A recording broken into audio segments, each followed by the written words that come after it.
Welcome back, everyone. Today we have an exciting story, at least like a story that I have found exciting. I was up late last night, writing my notes, scribbling, reading everything I could about this case, and let me tell you, it's a good one. So today we are going to talk about how this woman named Esther Reed made it onto the U.S. Secret Service's most wanted list, top 8 most wanted.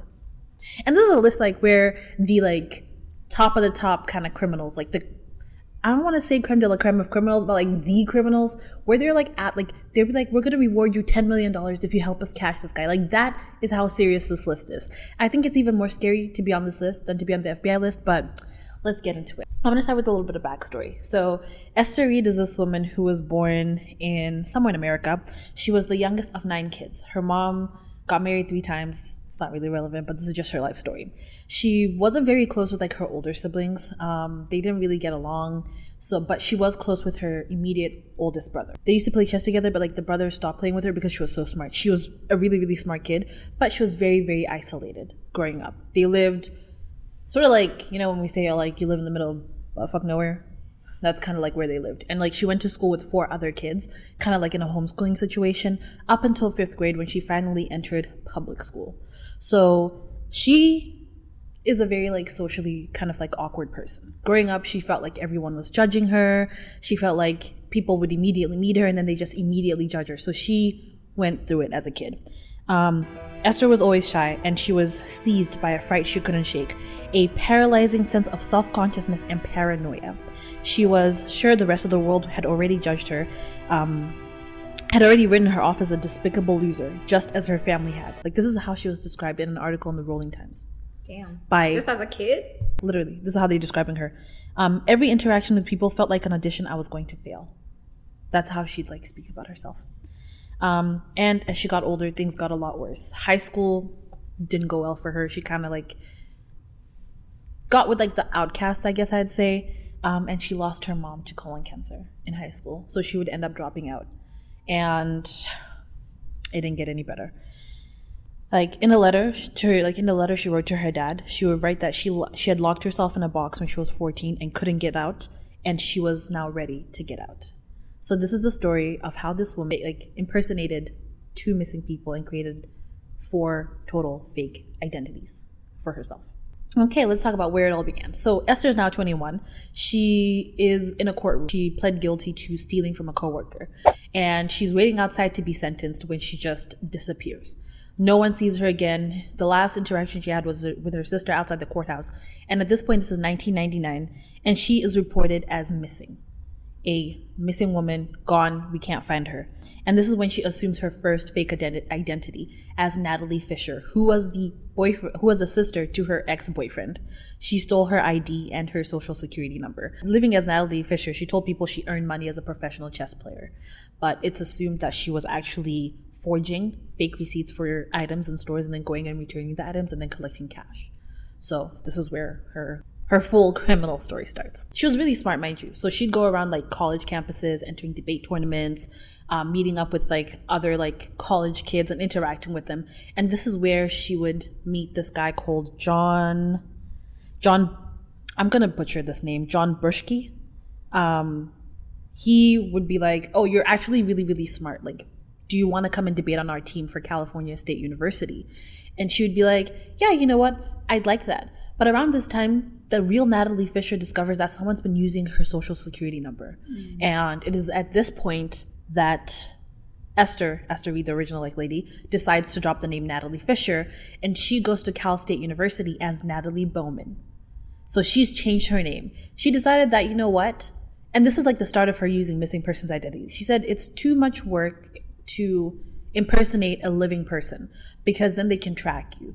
They know that my social security number has been used. So she came up with the idea instead of using someone's identity, I'm gonna look for missing persons and then use their identity. So she'd scour missing persons websites, and I don't know why they did this in America, but on a missing persons page you could find their personal details like birthdays, I think information on the family, and their social security number, which was a little weird because people can scam, and you've got this entire database of social security numbers you can just access easily. I found that a little sketch, but hey, this is like early 2000s when she's doing all of this. So she enters school as Natalie Bowman. John was a little bit like, why are you were Natalie Fisher when we met, and now you're suddenly Natalie Bowman? Makes no sense, but hey, he didn't question it. She didn't provide an answer. She joins the school, and she enrolled as a non-degree student, which I didn't know you could do that, enter a school and be a non-degree student. But this allowed her to, I think it's like you're not working towards a degree, but you can just take random classes. Oh, okay. Yeah, I think they allow people to do that. They call it auditing or something like that. You just go into class, you audit the class. You're not in it to get any grade. You're just in it to learn. You're just showing up. So she's like enrolled but not enrolled. When she was younger, she was very social, like shy and everything. So she was a bigger girl. She was very shy. And now that she's like Natalie Bowman, she undergoes a transformation. She drops all the weight and she gets a boob job. She's looking good and she's starting to feel herself. She's starting to be like, you know what? I really am that girl. I'm Miss Natalie Bowman. And this is where we meet like her first boyfriend, her first relevant like boyfriend. His name is like Ian Fleekman. Just use Ian F or something. Let's call him Ian F, yeah. But we're not going to say his full name. So she meets Ian F. And Ian is a guy who's in this West Point cadet program. It's kind of like, from what I understand, they're working towards becoming big people in the army. Like, maybe like you join cadets, then after that you go into like the military training program, and then you can kind of work your rank up into like being a big military guy. She's dating this guy, and she told his family that, hey guys, like I'm a rated chess player. Like I'm a national champion. And Ian's dad's like, if you're a champion, why is your name not listed on the US Chess Federation website? Like, why can't I find you? But it kind of like just blows over. And she doesn't really like she kind of covers it up. But Ian's dad's like, does he play chess? Maybe. But if you're going around telling people that, like, again, remember, she's telling people that's how she earns money. And she's saying, I'm a national champion. And I'm assuming this family is like a family of academics, because Ian's mom was actually, we're going to call her Natalie at this point, or let's just call her Esther since that's her real name. Ian's mom was actually one of her profs. So this seems like a family of like smart people. Yeah. So we're all smart. You say you're a champion, but why can't we find any record of you? And at this point, she starts figuring out that the real Natalie Bowman, who is a missing person, right? I don't know at this point if she's still missing, but she figures out that someone's collecting money on the Social Security. So it seems like the real Natalie Bowman had just maybe presumably left home and then was living her life somewhere else and still using her personal details. So Esther's like, damn, I gotta dump this identity now because I don't want issues again. Like, that's the reason why she dropped the Natalie Fisher one first. Now she has to drop Natalie Bowman. She goes back to missing persons and she's like, I need to find another identity. Maybe this time, ideally, someone who is not going to pop up in any capacity. So she finds the identity of a girl named Brooke Henson. They kind of resembled each other. They had dark hair, dark eyes. Remember, she'd lost weight, so she's kind of slim. So if you just described Brooke and you described Esther, you might assume they're the same person without looking at pictures of them. The story of Brooke Henson is like this. Brooke disappeared from a party in South Carolina in 1991. They actually went missing like a couple months apart. Esther went missing first, and then Brooke was reported missing maybe like 2 months after Esther went missing. And she hadn't been found. Her case had kind of gone cold. The last time Brooke was seen, she was fighting with her boyfriend and she stormed out of her house. So she's been presumed, at this point, like the guy who's working on her case, his name is John Kemble, he's presumed her dead. I think it was presumed at one point that maybe her boyfriend had done it because her boyfriend had a bad rap sheet. Like, he'd been, I think, in and out of prison. He was maybe involved like in drugs. He was just not an overall good guy. But the family still holds vigils for her every year. They're still doing everything they can to look for her. They're still like hoping and holding on to this hope.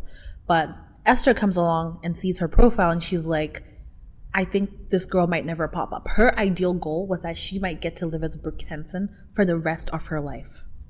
Because mind you, Esther she'd been really, really shy growing up and she felt like she couldn't truly express who she was. But when she became these people took on their identities, she would call it like, I'm coming out, like I'm getting to be myself, my true self, who I've always kept bottled up. I just changed my name, but I'm still who I am at the core. So she's now Brooke Hansen, and she debuts this identity publicly for the first time at a West Point cadet banquet in January 2004 with her new boyfriend, Kyle Brengel, a West Point junior. When I saw this, I was kind of like, okay, so when she had moved at this point. I think she was according to the timeline, at this point, she was attending classes at Harvard's Extension School in Boston. So it seemed like she moved from where she was as Natalie Bowman to now becoming Brooke Hansen at Harvard. And she's now dating this new guy, Cal Brengel, who's also a West Point junior like person, similar to her first boyfriend, A&F. So like he's also working, it seems like, to become someone in the military. So I was also kind of like, that's kind of crazy. Like, if this is a banquet for these people, wouldn't Ian also be at this banquet? But I guess he wasn't. It was just never clear, like, what was going on there. But she's attending these classes as, you know, Brooke Hansen. She's the smart girl, and she decides, you know what? This isn't enough for me. I actually want to go to, like, school properly. And she decides to apply to Columbia University in New York.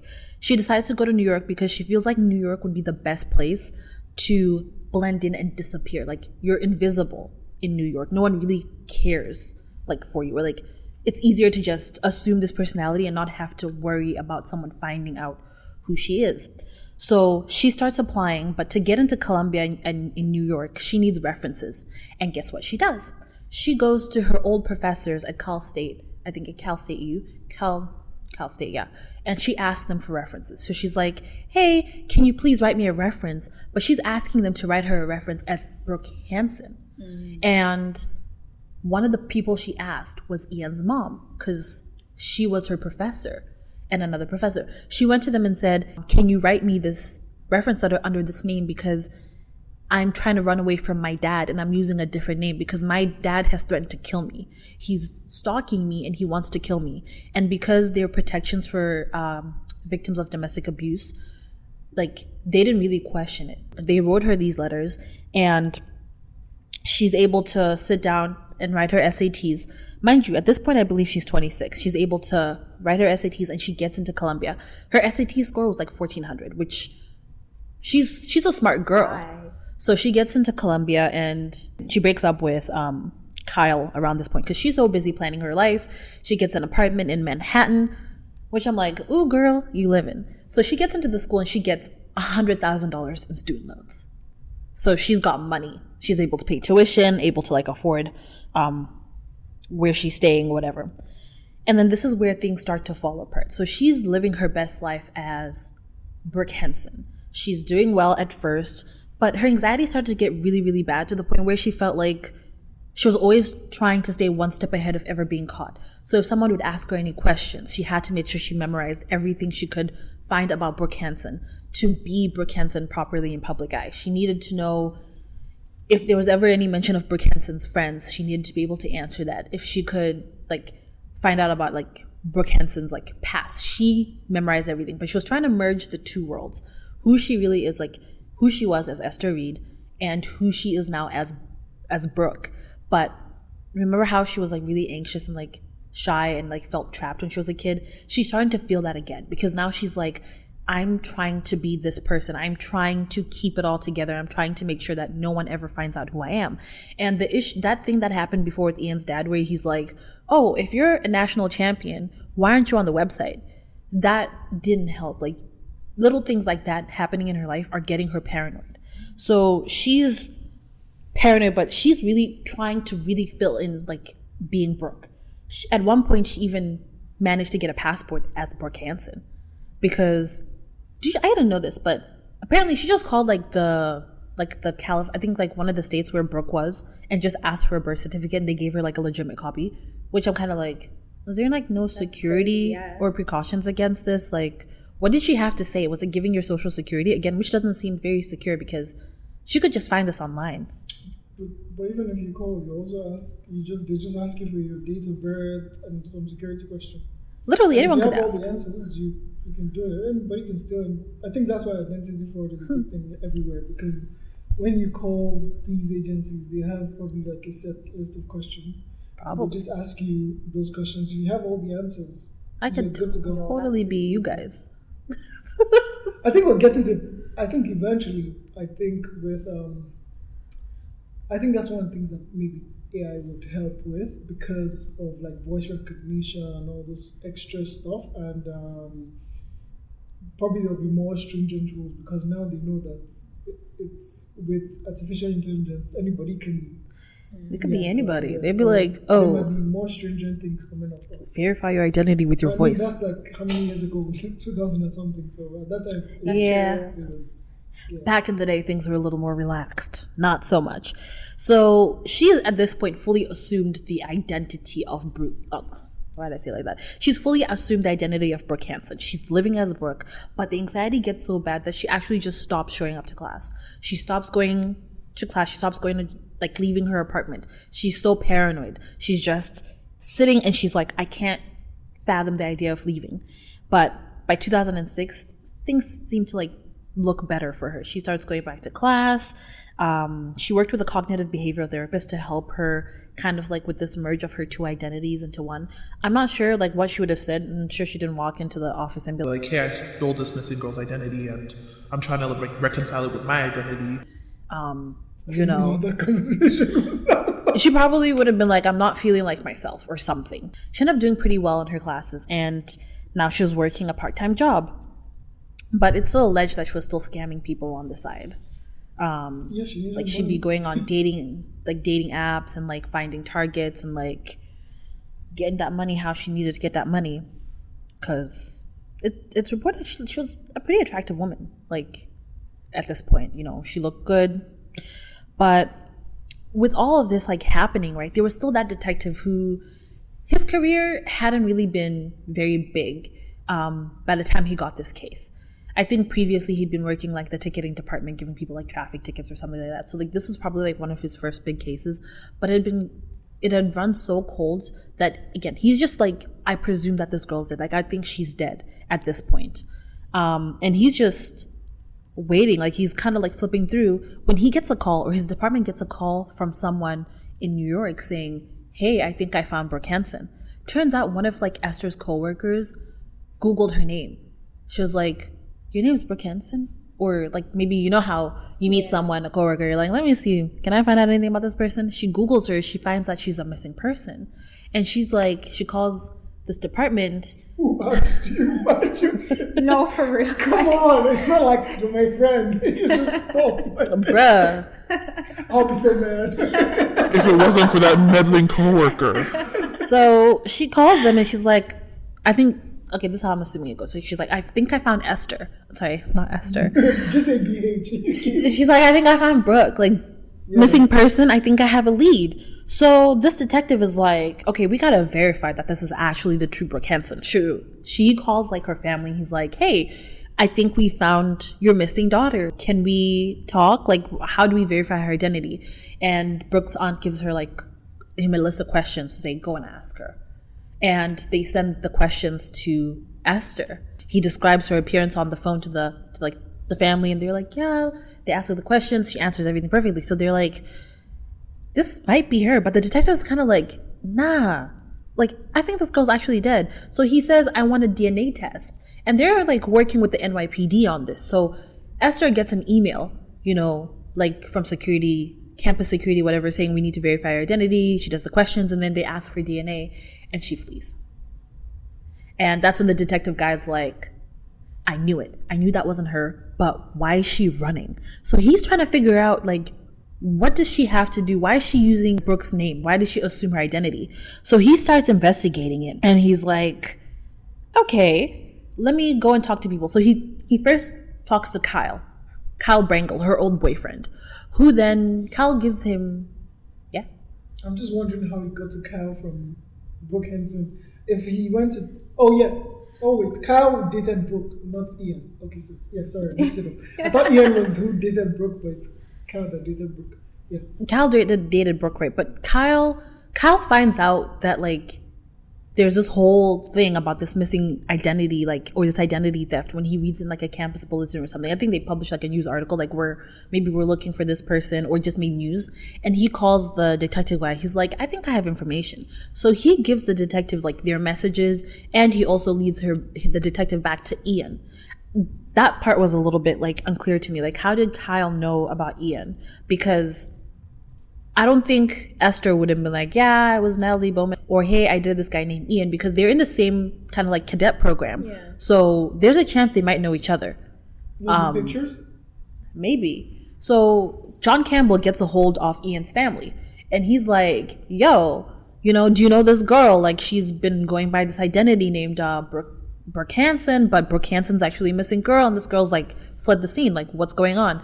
And this is where Ian's dad is like, I done knew it. That girl was suspicious.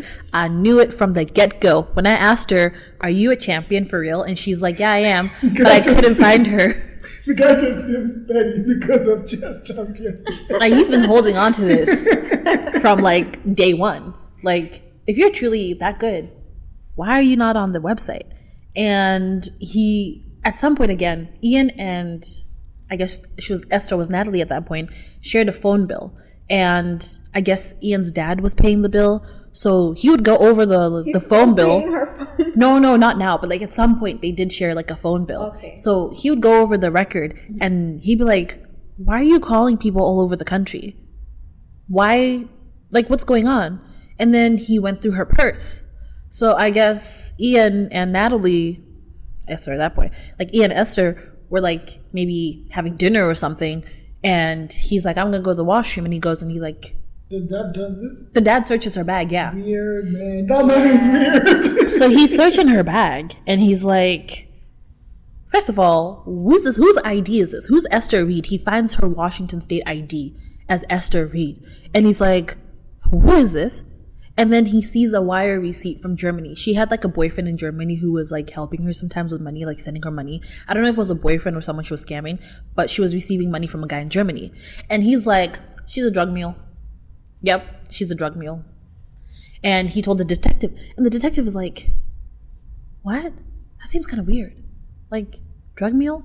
So they're like, we're gonna keep investigating it. Like, but did he give the Esther Reed name? Because that yeah, he did. He told him, like, I found this ID. It was under the name Esther Reed. And remember how she had fled the scene? She had an apartment in Manhattan. They went and they searched her apartment. They like combed through it, and apparently they found like a bunch of evidence in there. So then this guy's like, okay, I've got this information about an Esther Reed.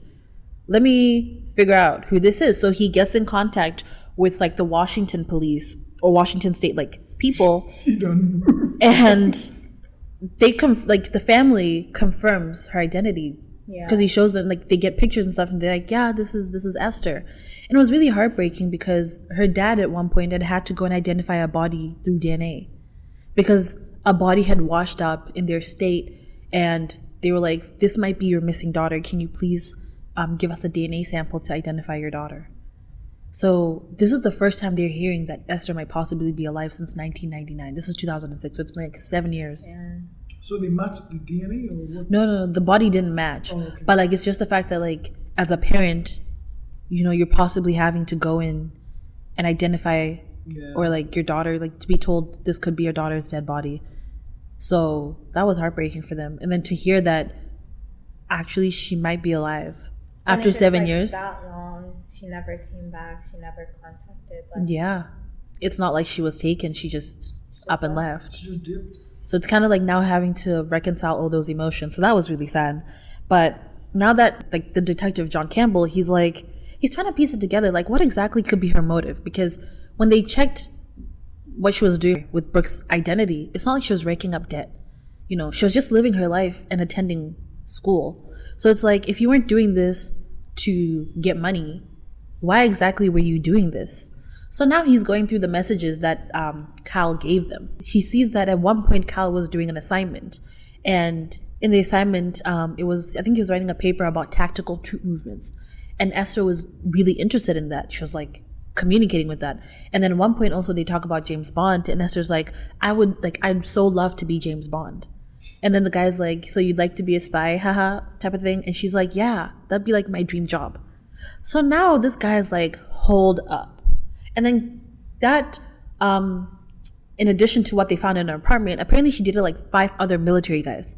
So he's like, she changed her identity. She's dating military guys. We've seen this before. This chick's a spy. Yeah. She is trying to date military men so that she can sleep with them. And once they become like big men, sell off national security secrets. Have you watched Black Doves? Mm-mm. It's literally kind of like the plot of Black Doves. Like, this is something like out of TV show. Because in Black Doves, she's a spy who marries a guy who was trying to get into politics, and the guy ends up becoming prime minister, and she's selling off secrets. Sorry, this was a spoiler. Spoiler alert. He ended up concluding that I think she's actually just like a spy, because of the text with the boyfriend. She was dating cadets, and she had surgery to change her appearance. So like, what is going on? Like, in a Rolling Stones article, Campbell, the detective, says, so basically, like, it's Cold War spy stuff. The same thing the Soviet Union did to us for 50 years, says Campbell, still excited by his theory. They'd have some girl go in, have sex with him. And did you ever see the movie Good Shepherd? It's exactly like that. 10 years from now, the guy's going up for his first star as general, and he's on the Joint Chiefs staff for something. The guy gets a package, it has a movie in it, and it's, you work for us now. That's classic espionage. So he's getting excited. And with this information, this guy contacts the US Army and the Secret Service. And he's like, Boy, do I have information for you. This girl called Esther Reed is a spy. We gotta catch her. Pull all your resources. Call the FBI. Bring in the drones. I don't think they had drones then, but like, bring in all the manpower. Find Esther now. But, you know, now, like, they don't find her. Like, it's been 2 years later, 2008. Damn. Right? All of this time, Esther has been on the run. And she'd assumed now a fictional identity. So at this point, she's just like, I'm just going to make up an identity. Trying to be other people is just not working out. Let me just fake. Which I don't understand why she did. Like, why didn't she just start off that way? Yeah, why didn't she just do that? Instead of, like, trying to be people. Because being people seems like a lot easier. You don't have to, like... You know what's funny? This, if it was probably this time, what they would have done is probably mind an identity. That means a child that died, they would create a birth certificate for the child. Damn. They do that now. So there are people that actually don't exist, but they have identities already set up that people can buy. Yeah. Wow. It's a big business now. You create an identity that starts from birth certificate, then you go all the way, you put milestones in, like full documentation. It's a big deal. It's big business for, you know who, the black market. So she creates a fake identity and she's living as Jen Myers. And but at this point, she doesn't know that she's considered a national threat. So she's just going about, like, trying to, like, dodge the cops and everything. But, girl, you're on the U.S. Secret Service's top 8 most wanted. Top 8 in the entire world most wanted. But because of this, like, to kind of blend in and, like, not be, like, the same person that they're looking for, she decides to gain weight. But she's going through it, like, she's depressed, she's going through, like, a really hard time mentally, so she gains a lot of weight. So she's now a bigger girl. And she's been on the run for 2 years. And I can't imagine being on the run for 2 years. And mind you, when she left her apartment, she took her dogs, because she couldn't leave them. So she's got her dogs, and she's just driving around the country, just trying to avoid being caught by the cops. She had dogs. She built a life, man. But, like, unfortunately for her, it would all come to, like, an end on the 2nd of February 2008. So around that week, she'd actually been driving. I can't remember the city. I think she was in Illinois. And there was a serial killer or someone who had just killed 5 people in that area. So police officers were looking for this person. And she was stopped by one of the traffic stops that the cops had set up, and they'd run her plates. But the cop let her go. He didn't know that she was wanted. And this was I think that guy got fired because apparently, like, the US big people who are looking for her called that department like, excuse me, you ran this plane and you let this lady go? Don't you know we've been looking for her? They'd figured out her identity because they had been like tracking her and they traced her email. So they know she's Jen Myers and they know she drives a green Subaru. And they're like, you let this lady go with these plates? Like, how could you? So on February 2nd, she gets to a motel called the Sleep Inn in Tinley Park, Illinois. And she parks her car. Huh? I think the S is silent. What do you mean? Illinois. Oh, the Sleep Inn in Tinley Park, Illinois. Oh my God, I forgot to do my whole thing. I was going to drink a Coca-Cola and... That was so satisfying. Right? Yeah. So she goes into her room, she checks in, and there's this cop who's just parked outside. And this guy, this was his day because he's sitting there in his car staring at this green Subaru like, is this for real? Like, someone pinch me and wake me up. Like, is this for real? And he checks he gets out, goes to check, and he's like, this is her car, that lady that we're looking for, Jen Myers, this is her car. So he goes and he knocks on her door and he takes her into custody. And she asks him, like, why are you taking me in? And he goes, you'll find out at the station. And that's when she just confesses, I'm Esther Reed. Because after 2 years, she was tired. Can't even blame her, bro. She's exhausted. She's just After like... how many identities she's going through. Yep. So she gets in, she pretty much just confessed. So she was charged, I think she was charged with 4 crimes, but she only ended up pleading guilty to 1 because the 4th one was dropped. So she pled guilty to mail and wire fraud, aggravated identity theft, student loan fraud, and was sentenced to 51 months in prison, which is about 4 years and 3 months. The 4th charge was for social security violation, but that one was dropped. I think it was dropped because she just ended up just confessing or some plea deal or something. She was released from prison in October 2011. But the Henson family was not happy. They wanted her to really suffer because they've been looking for their daughter and getting that call from the cop, like, oh, I think we found her. Like, that hope. And then to just be crushed. Yeah. Can't imagine, like, what they felt. And unfortunately, to this day, Brooke, no answers have come forward. She hasn't been found. They don't have any leads. So... That's so sad. yeah. There's so many people like that. This is the story of Esther Reed and how she was on the U.S. Secret Service's top 8 most wanted criminals. They ended up dropping her for that because they realized, oh, she's actually not a spy. She's just a girl who was scamming. Is it really just because she wanted to be herself? Yeah. And not... I think maybe the bad decisions she made when she was Esther Reed got her, like, get into the courtroom and all that, and just thinking of how can I get out of this. Yeah. So all the, like, that whole period of time was just to get out of that courtroom situation, and then she went back into the courtroom situation eventually because of... Yeah, because I think after she lost her mom, like, that's where, like, everything just went downhill. Because her and her mom were very close. She was her mom's favorite child. So losing her mom and then trying to get her life together, just things weren't going her way, and she just wanted to escape. Because I think in her life she just never really truly felt like accepted for who she was, and she locked herself up and just would emotionally, like, give like a blank face or like not show what she was truly feeling inside. And then when she was trying to escape all of that, but she couldn't. So she was, in the interview she gave after she was caught, she was looking forward to starting again as her true self and working on everything.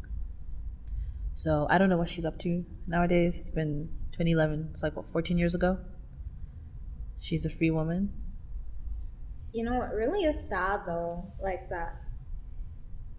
Like she felt like she had to be someone else in order to be herself. Yeah, because she did say, like, I just changed my identity, but I didn't change my personality. I don't know if she ended up building back up with her family, because they had a lot to work through there.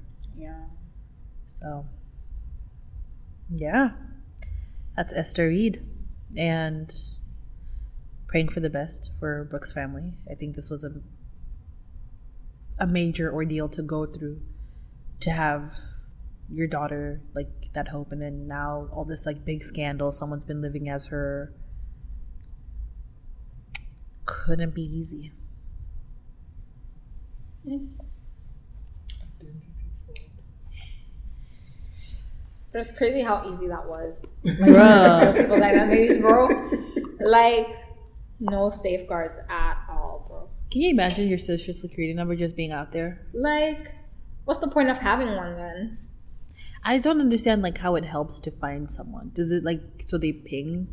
Like if you get a job under that number, then it like pings the police like, oh, but then she lived as Brooke for like a good 2 years almost, I think. She was in her second year at Columbia. I think around the time everything exploded. I don't know. It's probably. I think maybe they just do it so people can search. Like, still, there's still no sense in it. I don't know personally. Yeah, I think like it's like to identify everyone, right? But then like they won't really look into it unless there's like a cause to look into it. Yeah. So it's like, but you know, that's weird because why didn't they look into Brooke like if her sin was active? That's the thing, because they didn't look at Natalie's either. Yeah. Like Natalie Bowman, and because she took Natalie Fisher. Natalie Fisher started checking hers because she noticed like, I think in one article it said she got like a collections call or a bill saying like you owe over $400 to $500 in like missed phone bill payments, and she's like, that's weird. And then Natalie Bowman, her social security, she used that too. But in all of this, it's like the motivation was unlike regular like scammers, because she just wanted to live her life. Yeah.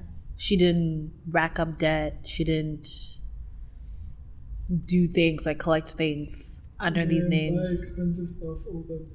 Yeah. But allegedly, like when she was doing that whole receipt thing, she was making cash. Like some of her college roommates or like friends would be like, she always had cash on her. Everything was paid for in cash, and she'd like splurge on expensive presents for people.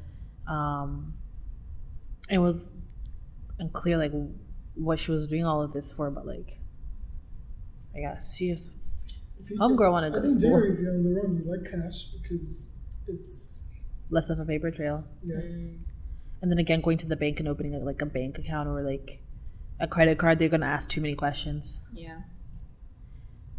Like, why do you need my information? To verify your identity. Just take my word for it, bro. Like I say, I am who I am. Plus, I don't think it's like 90s, so maybe credit cards are less. Yeah. And probably more stringent at that time than it is now, because now anybody can walk into a bank, give like some form of ID, and you can get a credit card. That's why identity theft is crazy, because people just go get credit cards in someone's name because they had their ID. Bruh.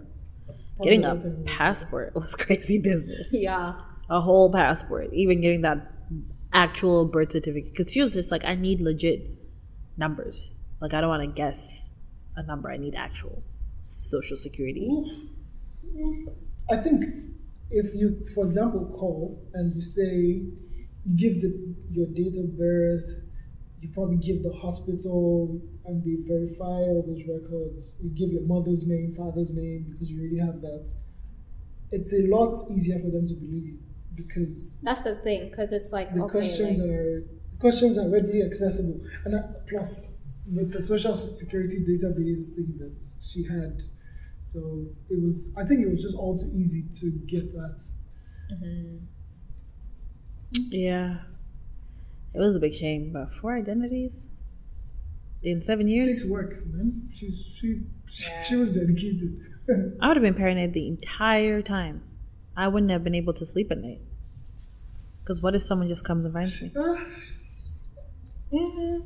Well, all thanks to the meddling coworker. Bruh, like if that coworker never made that call, she'd probably still be Brooke Hansen today. No, for real, bro. Like, why are you in my business? Like, just don't Google me.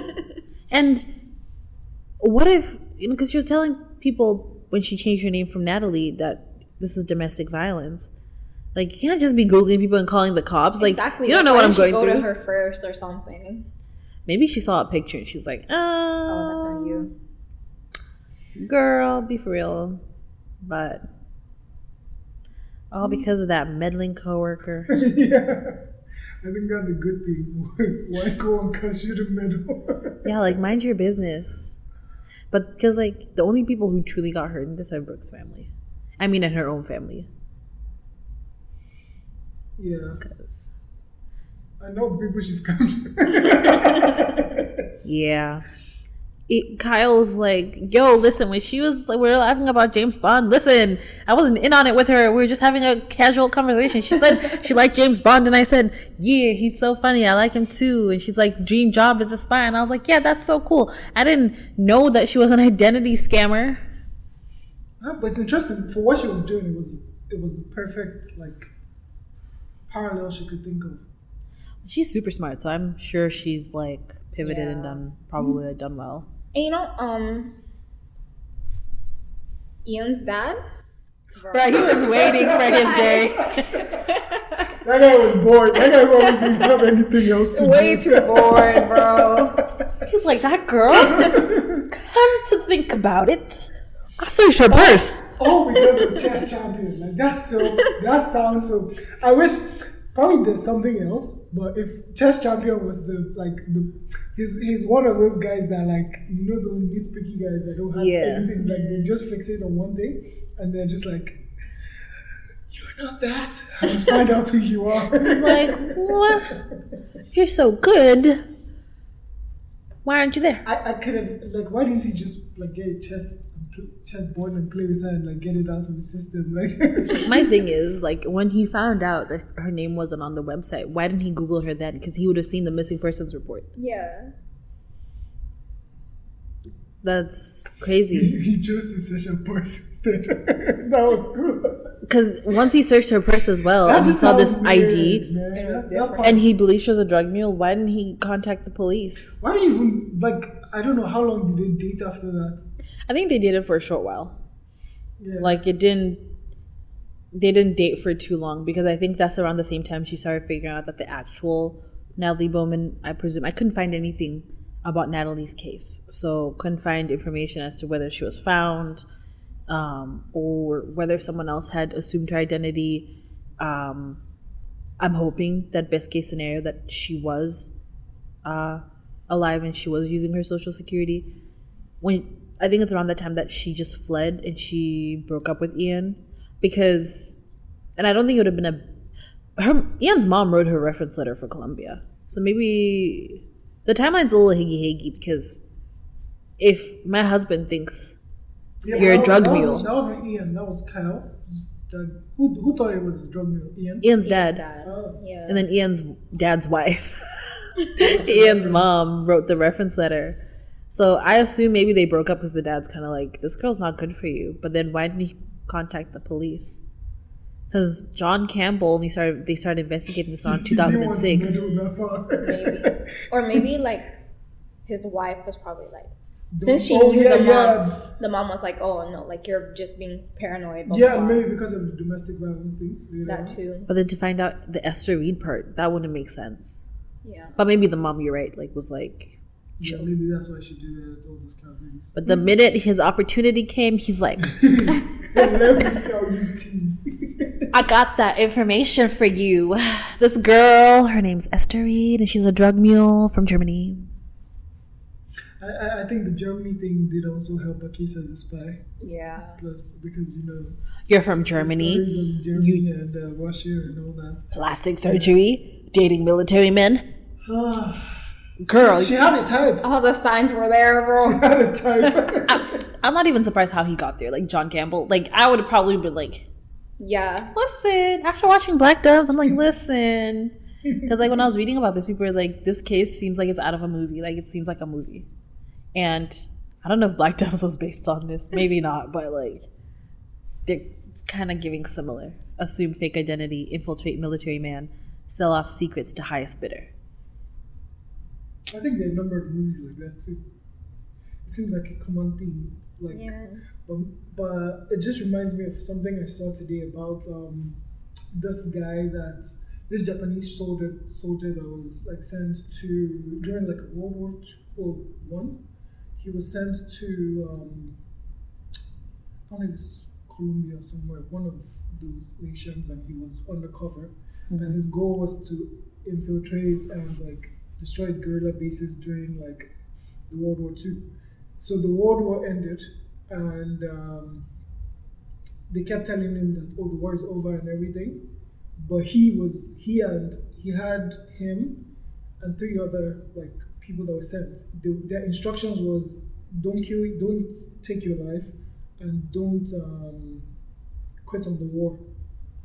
That was the instructions they were given. So even when the war ended, they were still like undercover for like 29 years. Wow. I think I've heard His that. family sent him notes. He was like, "No, this is fake. They're trying to pull us away from our mission." For 29 years. What was he still destroying? He The was war was over. he was hiding in the country, going undercover on bases, having shootouts with local police, having shootouts with guerrilla guys at camps. Wow. Man, I was like, so just He was dedicated. He was- like he Wow, I need one an of the- ounce of that One of the dedication. 3 guys left, and then surrendered, and then the other 2 guys, one of them was killed while the other one eventually surrendered. But he stayed on for 29 years. Bruh, that's more than my life. For them to get him out, I think the commanding officer had to fly to the country and then instruct him to stand down. And then Why do you leave my man in the jungle for 29 years? Why couldn't he fly out in the first year? Because they sent him like letters. His family sent him letters. He would say they're trying to deceive him. All this kind of Bruh, a year into it with no reply? But also, if you're like undercover, you're trying to hide. So if they give you the letter here, by tomorrow you're no longer there. So how would they find you?